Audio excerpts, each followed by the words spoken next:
Well, there's only one story tonight, no doubt. The Dan Yorke State of Mind program is brought to you in part by Lookout Rhode Island and Takeo Comfort Solutions. There are always things that we can examine here at home, but after the terrorist attacks in Brussels today, I think it's totally appropriate that we dig in. I've got two phenomenal experts to really give us an understanding as to what's happened there and what it might mean for us here at home. Good evening. Welcome to my State of Mind. It is a pleasure to have you aboard. Here are the headlines. They're the same no matter what side of the pond, 30 killed, 34 killed. Not that any individual life is not worth counting exactly, but we won't know really totals until even the critically injured are finally counted. And there are hundreds and hundreds of people whose lives have been completely disrupted by this. And of course, the nation here wonders what's next here. And in Europe, we wonder whether they've got security capability to actually put a stop to this, or is this just the continuation of Paris and now Brussels, and what's next? Here's the latest for the network. Two survivors, one clutching a baby, picked themselves up off the floor moments after an explosion tore through the terminal. It was one of two powerful blasts at the Brussels airport that blew out windows and caused a ceiling to cave in. Travelers ran for safety. Everyone's panicking. I just saw two people with heads covered, really covered with blood. An airport security camera captured this image of three men that Belgian prosecutors say are behind the attacks. Authorities believe the two men in black blew themselves up. They've issued a wanted notice for the third suspect. Another deadly explosion rocked a busy subway station about an hour later. Some passengers evacuated through dark tunnels. Police searched rooftops near the subway station. Speaking in Cuba, President Obama condemned the attacks. We must be together, regardless of nationality or race or faith, in fighting against the scourge of terrorism. The attacks come just days after authorities in Brussels arrested Salah Abdeslam, a key suspect in last fall's deadly Paris attacks. The one thing that's shocking to me is that you've had, in the wake of the Paris attacks, yet another sophisticated, coordinated attack right under the noses of European authorities. It's unclear if today's attacks were moved up in the wake of Abdeslam's arrest. Of course, I don't know how we're going to know that for sure, but my guests probably have a thought on that. Both returning to the show, Marc Genest, who's a professor of Insurgency and Terrorism at the U.S. Naval War College and speaks for himself, not the college, of course. We always profit that. And Timothy Egar from the Watson Institute at Brown University, a cybersecurity expert, both of whom have made major contributions to our conversations here in the past. Guys, thank you for coming. It takes destruction and terrorism to invite you back. This is your industry. It's a terrible thing. Gut check. What are you thinking? Cliff note. I think this is an attack on Europe. It's an attack on European institutions and values. And the question is Europe resilient enough to respond? I think they are, but I think they need to do a lot of reform and looking at how their intelligence services and how their law enforcement can cooperate better in order to prevent attacks like this in the future. Mark? I agree, and I would say it's indicative of the 21st century. This isn't going to be the norm rather than the exception. Terrorism is here, it's here to stay, and these kinds of attacks, no matter what we do, we won't be able to prevent all of them. And every once in a while, they're going to be successful like they were today. Well, it feels like a role, though, when it comes to this particular guy. We got the headline here, Salah Abdeslam, who they nab on Friday as the real, haymaker on the Paris attacks, the coordinator as such, and it's Friday, he's apprehended, and Tuesday, ba-boom.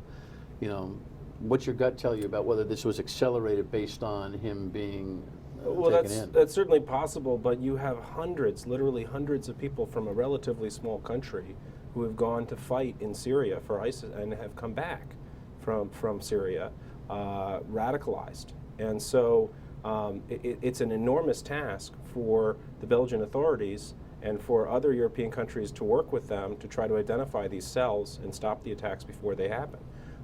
I've suggested that what they need is something like a 9/11 commission to look at all of their intelligence and law enforcement and see how can they be improved, how can they work together. What does your gut tell you, though, in terms of the timing of this thing? Do you think it was accelerated based on the arrest? Like there's a go plan if he gets nabbed, that kind of thing? I think we may be giving them more benefit about their sophistication than they actually deserve. Look, we know that the planner of the Paris attacks told one of his colleagues that we have at least 90 people in sleeper cells in Europe already. Now, whether or not that was pure boasting or whether a degree of fact, what we do know is that there's a series of networks operating in Europe that are either allied with ISIS or are part of that organization. And their timing could have been associated with the capture of that individual, or it could be just something that was planned accordingly, and they just used this as a great time to attack. Does it matter? I don't know that it really does. I mean, the problem is exactly what you're describing. How do you prevent these kinds of attacks when you have that level of hatred, plus a number of people who have traveled and gotten further radicalized? I think that is a true needle in a haystack situation. We had a similar problem after 9/11. We still have potential threat of terrorism, and we were able to preempt a variety of terrorist plots. But you can't catch every single one of them. And I think that that's the reality of what we're living in today.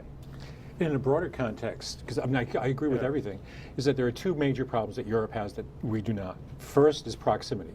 It's a lot easier to get to Europe from the Middle East and South Asia than it is to the United States, number one.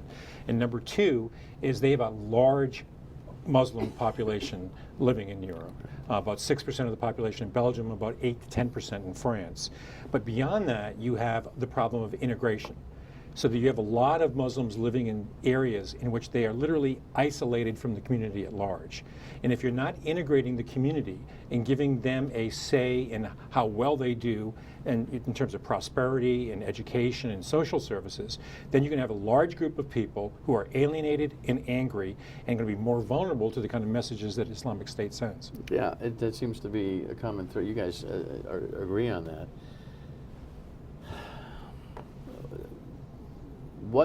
What to do? I mean, this notion of a 9/11 commission a la in Europe seems to make a whole lot of sense.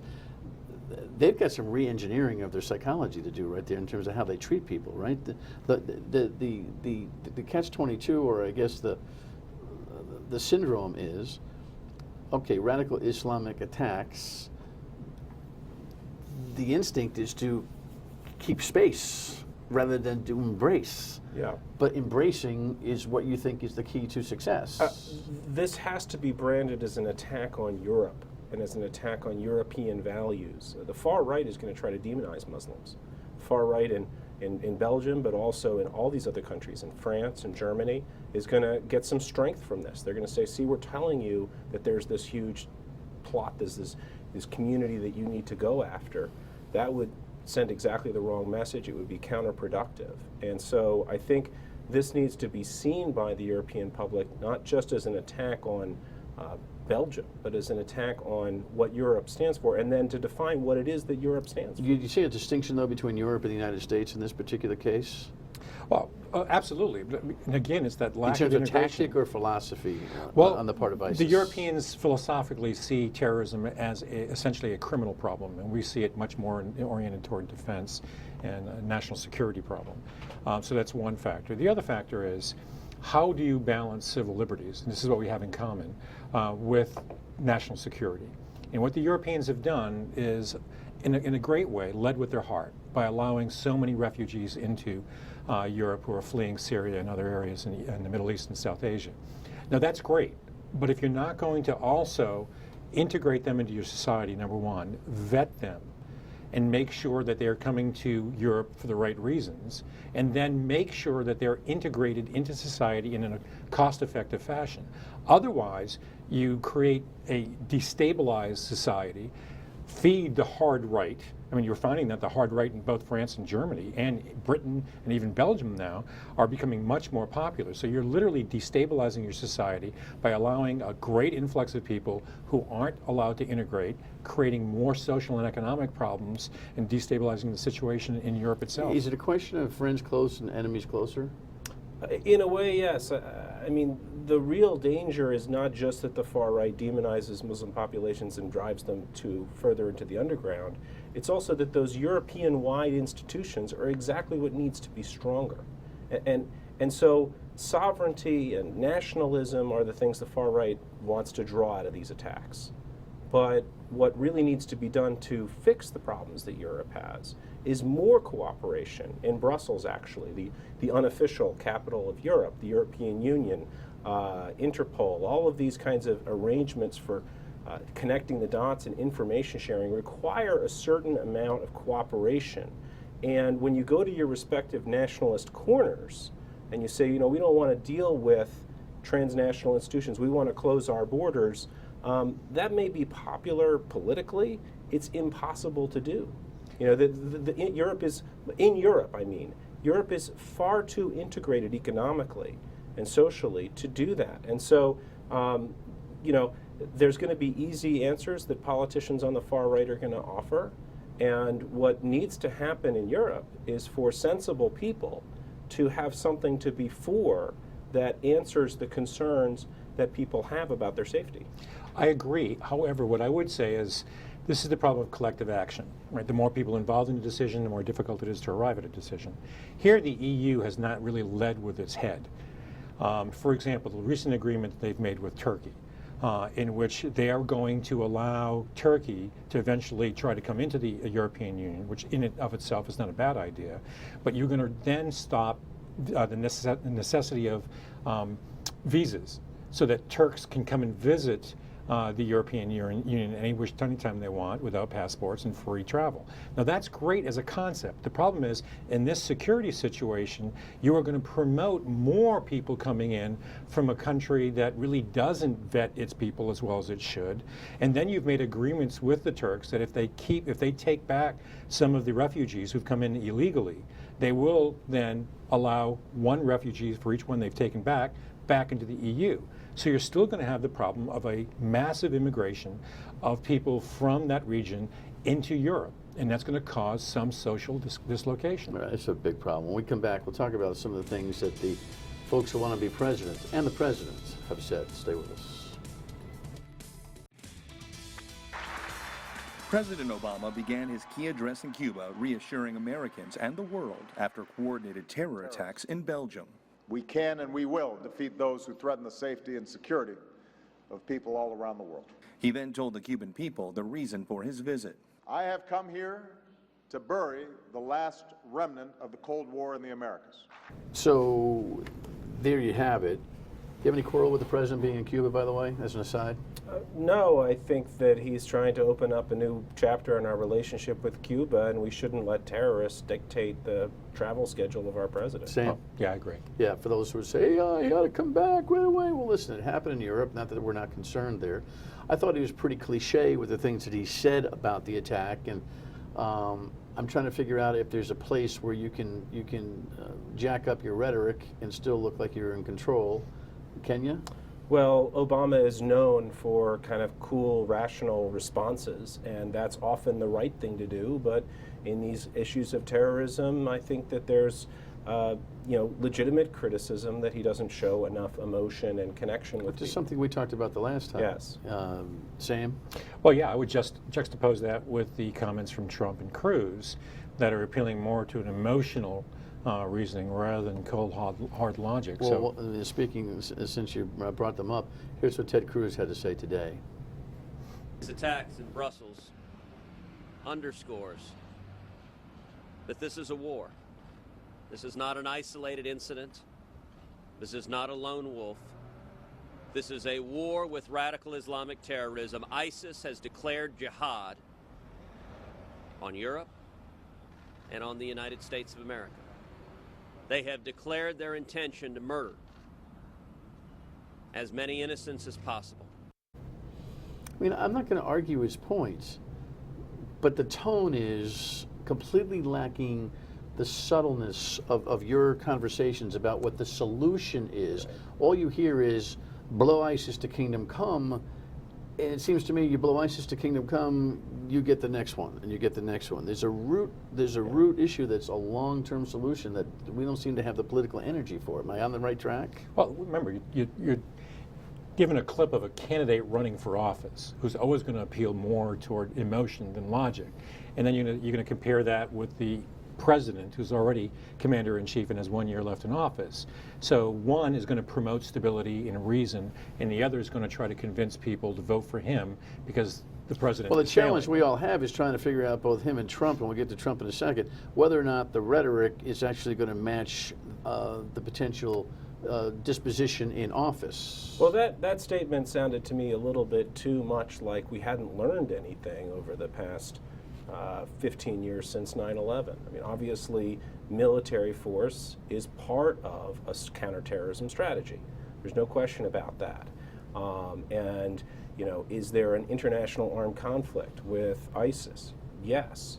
But to just sort of say we're at war and we're going to bomb them without going into the nuances of all the other tools that you have in your toolbox, intelligence, law enforcement, homeland security, diplomacy, public engagement, integration, it's like we haven't learned anything since 9/11. That's the statement that I hear there. Donald Trump spoke out as well. There's all sorts of audio we could take. Here's what we have.